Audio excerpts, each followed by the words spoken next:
Баршаңызға сәлем, сіздермен бірге Мадина.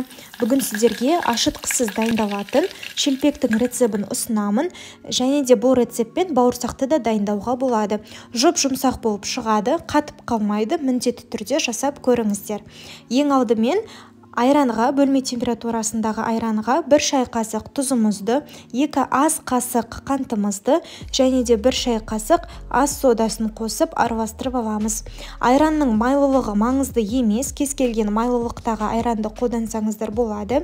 Және де осы массамызға 1 жұмыртқамызды қосамыз, және де 3-4 ас қасық күнбағыс майын қосамыз. Сұйық майды қолдансаңыздар болады.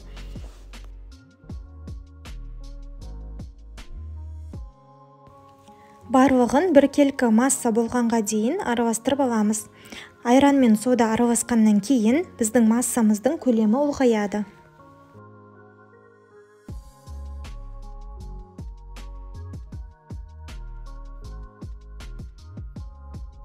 Араластырып алғаннан кейін илегіштен өткізілген ұнымызды қосып, қамырымызды илейміз. Ең алдымен осылай қасықпен араластырып аламын. Артынан қолмен қамырымызды илейміз.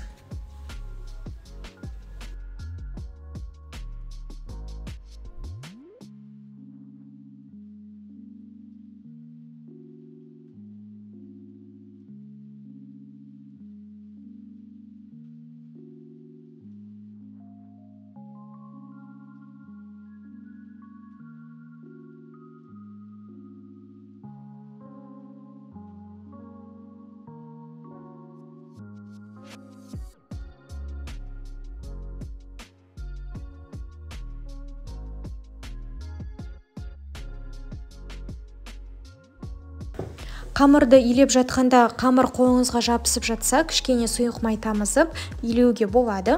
Ары қарай бетін пакетпен жауып 10-15 минутқа демалуға қалдырамыз. Менде қамыр 15 минут уақыттай тұрды. Одан кейін қамырды жаятын үстелімізге кішкене ұн сеуіп, қамырымызды бір басып аламыз. Одан кейін қамырды мен шелпекке және де бауырсақтың нанына бөлдім. 7 шелпекке бөліп алдым нанымызды. 7 шелпекке бөліп алған нандарымызды домалақтап дайындап аламыз.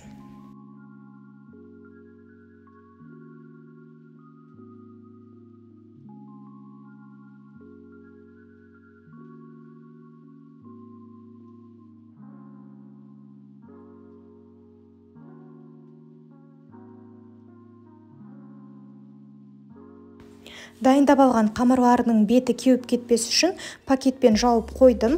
Майлықпен жауып қойса да болады. Және де осы қамырларымызды шетінен біртіндеп алып жаямыз.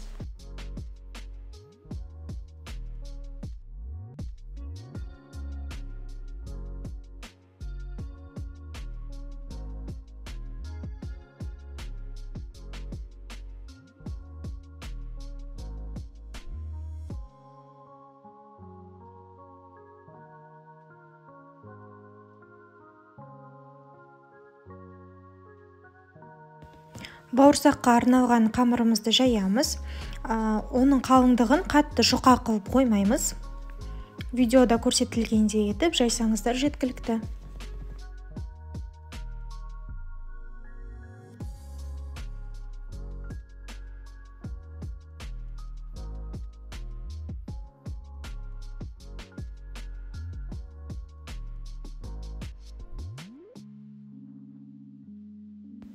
Келесі кезекте қызып тұрған майға шелпектерімізді пісіріп аламыз. Екі жағынан қызартып пісіреміз. Достар, арнама тіркеліп, қолдау көрсетіп қойсаңыздар, қазақ тіліндегі YouTube-ты дамытайық бірге. Видеоның соңына дейін көргендеріңізге рахмет. Арнама тіркелуді ұмытпаңыздар. Сіздермен түрлі рецептермен бөлісетін боламын. Астарыңыз дәмді болсын. Сау болыңыздар.